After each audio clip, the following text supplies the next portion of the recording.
Hey guys. What's up, Cleo? So, have you heard about Tom Brady? Poor guy. He's going through it. Oh, getting sued? You mean the FTX thing?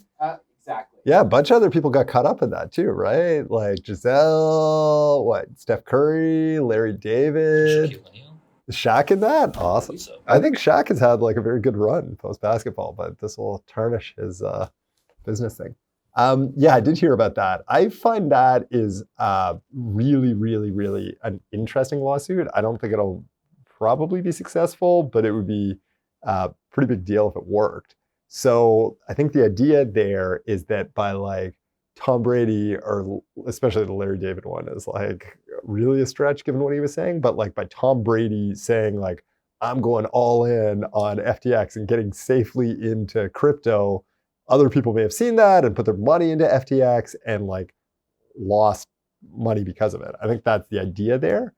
Um, if that lawsuit goes anywhere, which seems kind of outrageous, like you're going to Tom Brady like for nutrition advice or like Well, he was also a part owner now, right? He invested in FTX as well. did he invest? Did he put money into it, or did they just pay him in I believe he got a shares? stake in it as well. Maybe part of the endorsement deal, he might have gotten a stake. I believe he also put his own money in it as well. But it's like pretty obvious. Like no one has a question that he's like financially interested, right? So like it's not like one of these things where he's like, you should try, whoever's like tofu or something like that. And actually he owns like part of the tofu company or is getting paid money, right? It's like pretty obvious. It's like there were some tricky cases where like Kim Kardashian or something would post stuff on social media and she wouldn't make it clear that she was like acting as an influencer and like was actually getting paid for it and it was like a paid promotion. But like I don't think that's what's happening here. Like in an ad, you know that the guy's getting paid to say this, and like whether he's getting paid in the form of like FTX stock, which like probably didn't work out great over time, or he's getting paid in the form of cash. Like if someone's going on an ad that Tom Brady's not just like doing it because like he's got nothing better to do. Like the guy's got to like go to the gym and like just like do social media posts and like practice throwing like 8,000 touchdowns to like the exact perfect place. Yeah, fixed marriage, whatever it is. Well, maybe not as much on that. Who knows? I'm not going to say anything about they had a good run. So it's a really interesting lawsuit, though, because if it were true that you got some kind of like, there's a lot of liability, right? Like there's tens of billions of dollars of losses in FTX. And so if the way this lawsuit comes out is that like Tom Brady or Larry David or Shaq are liable because the product was bad, you'd think that that could apply in the case of any endorsement anywhere, right? So like random like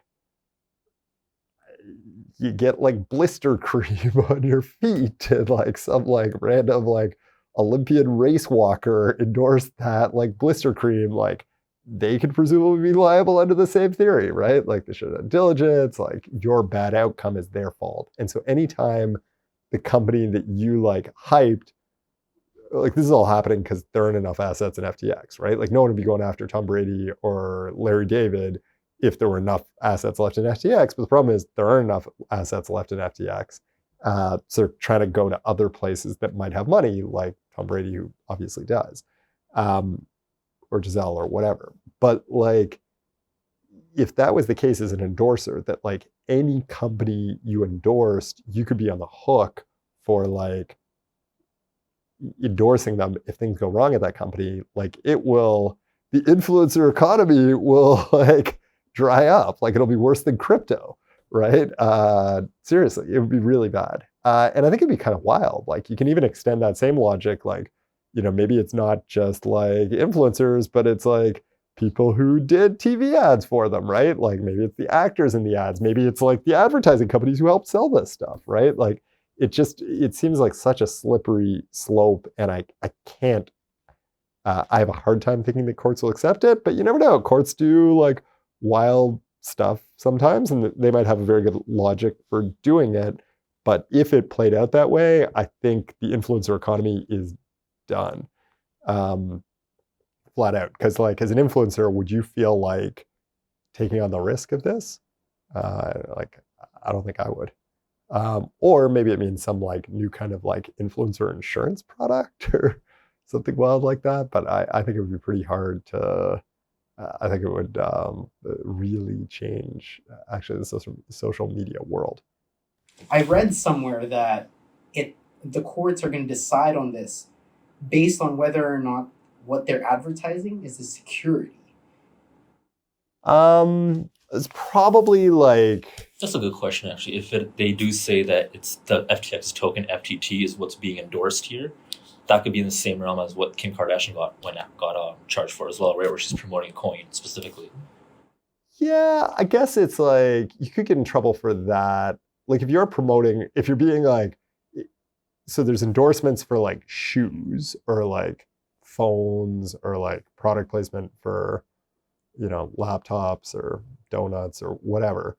But yeah, like if you're actually promoting like securities, like if you're saying like you should buy FTX or FTT tokens, or like for that matter, like if Apple ever got like if they sponsored Jim Cramer, which I think like given the anti-Cramer thing would be like probably not the best sponsorship choice, but like if you sponsored Jim Cramer to go on and be like bye about Apple because I'm getting paid like whatever thousands of dollars, that would be trouble. Like you would definitely get in trouble for that, but I don't think that's going to be a hard stretch because like if you take that logic, then like is like whatever is LeBron playing, like is LeBron pumping Nike shoes or is he pumping Nike stock? And it's like pretty obvious that he's pumping Nike shoes. Like FTX, it seems like you could make that argument, but it just seems like such a stretch. Like FTX, so I don't think people really understood the connection as well. Like, I think most people in the world did not know that FTT existed until like 2 or 3 weeks ago, right? Like, I'm not like the biggest crypto dude, but like, I'd never heard of this before. Had you? Like, No, I hadn't until like until we all heard of what Exactly. FTT was, right? Exactly, Like, yeah. no one knew it existed, right? And even Solana, I don't think people like knew the connection there. I think what like FTX was a crypto exchange, like it did a bunch of other stuff, but it was an exchange. And I think like the ads that I've seen clearly point towards like getting on the exchange as opposed to buying tokens. And so the fact that like they may have securities like just seems kind of separate.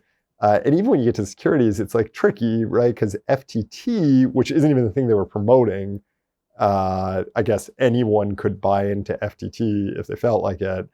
But like even FTX itself, like you couldn't buy into FTX, right? Like only certain like special investors got to buy into FTX. So I think it'd be a big stretch. But the thing I was saying before about the like endorser economy, would apply even more if the security thing played out. It would mean like no public or even private company, because FTX was private, could potentially advertise using an endorser, like as a practical thing, because I think endorsers wouldn't. And that just, I'm skeptical that that'll happen, but it might. Now, we've got to talk about SBF. How do you just run a company worth billions of dollars into the ground and nobody caught wind until the crazy implosion that happened over the course of 8 days? Any thoughts, Jenarth? No, you've raised money before for your companies. What kind of due diligence went into those funding rounds, and why do you think that FTX didn't go through those? Why do you think that all these investors didn't catch all these little or massive holes and like issues? I think there's a bunch of things. I think one of the things that's really interesting is for some product development work we were doing, we were interviewing a bunch of VCs, and in like early 22, around the time this round got raised, and we were asking them about like how diligence is working. And one of the things we heard is like, it's just not like it was back in the day. That back in late 21 and early 22, the market was just insane, and so VCs would like ask for stuff, and the sort of company would be like, whatever other VC wasn't asking for it, so like, we're not going to give it to you. And like, you in or you out, right? And it's like, they're like, well, if we feel like dropping our money, then we're in. Like, don't worry about it. And it's pretty wild. Like, I happened to actually be re-listening to one of those earlier this week, and it was like literally night and day from where it is now, and also from where it was in 2018. So I think it was just like an environmental thing. Like, you really feel like getting in on the hot business, then you got to do what it takes. And I think people thought FTX was like a really good service. Like, they were throwing off tons of cash, right, in a hot area where like everybody thought crypto exchanges were valuable. I was mentioning before, like one of my really good friends had traded on FTX and was like a crypto guy and said it was like a wonderful user experience, like just great customer experience. In fact, actually, I think SBF himself had like replied to some of his taking a break from League of Legends to reply to like a customer service question or something like that. So I think it was like actually like a legit good product that the VCs could try, and they did. And it just like, I think in that moment to get into a hot deal, I think people were doing it.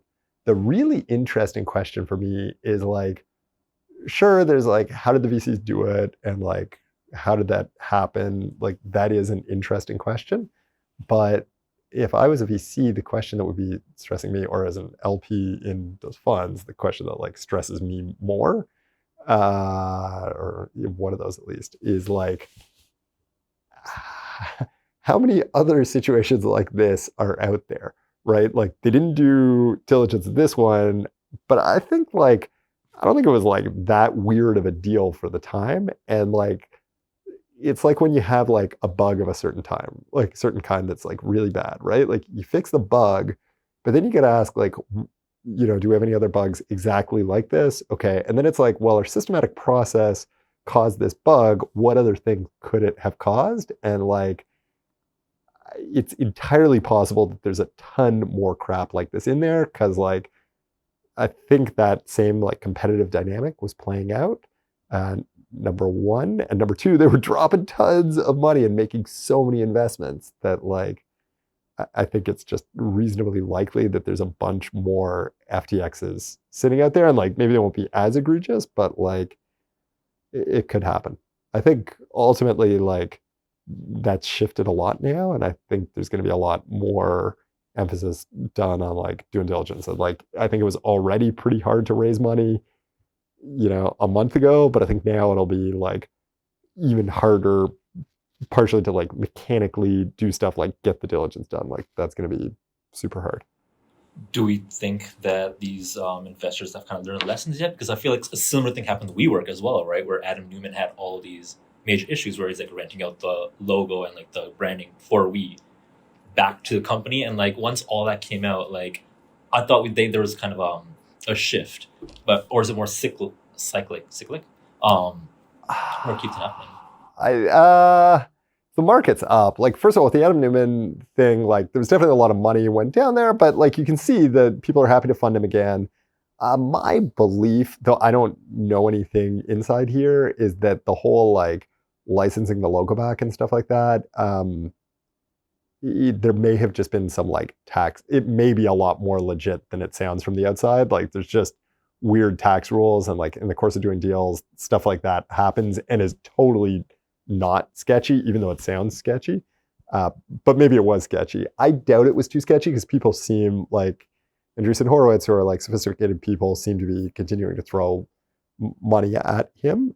So it probably is not as bad as it may have been recorded. But maybe it was. Who knows? Like, I don't have any inside info there. Number one. And number two, like, WeWork remains a sort of thriving company, right? Like, it's not, like, I think one of the reasons people are willing to fund Adam Newman is just that, like, WeWork sort of created a category, right? Like, there are other people doing co-working, but they like blew it out of the water, or whatever you feel like calling, like whatever analogy, like they really kicked ass at it. And so I think that, I don't know the VCs, like, I think it was like, okay, if you give someone like $5 billion and tell them to like set it on fire, they're going to set it on fire, was the lesson they took away from that. But I don't think it was like a diligence question so much. Whereas right now it's like literally like you gave money to people who had like no controls, nothing. And, it went away. So I think different lessons, number one. But then like the other part is just the economic times are very different. Like at the time people put money into WeWork, they put money into a lot of other businesses, and like, between interest rates and like just tech markets going up, like those businesses generally investments did great. Like the WeWork investment did do well, but like other investments like WeWork generally did exceedingly well. And so there was tons more in. And then you got to 2021 and 2022, where like there was even more money flowing into the space. And I think now you've got kind of like one, something really egregious around diligence. And number two, coupled with an economic climate that is unfavorable to people investing in private companies in the same way anyways. So I think the combination of those two are going to make it a lot harder to do the legal diligence and the like when raising money from that side. Cool. Thanks, guys. Good chat. Happy to talk, man.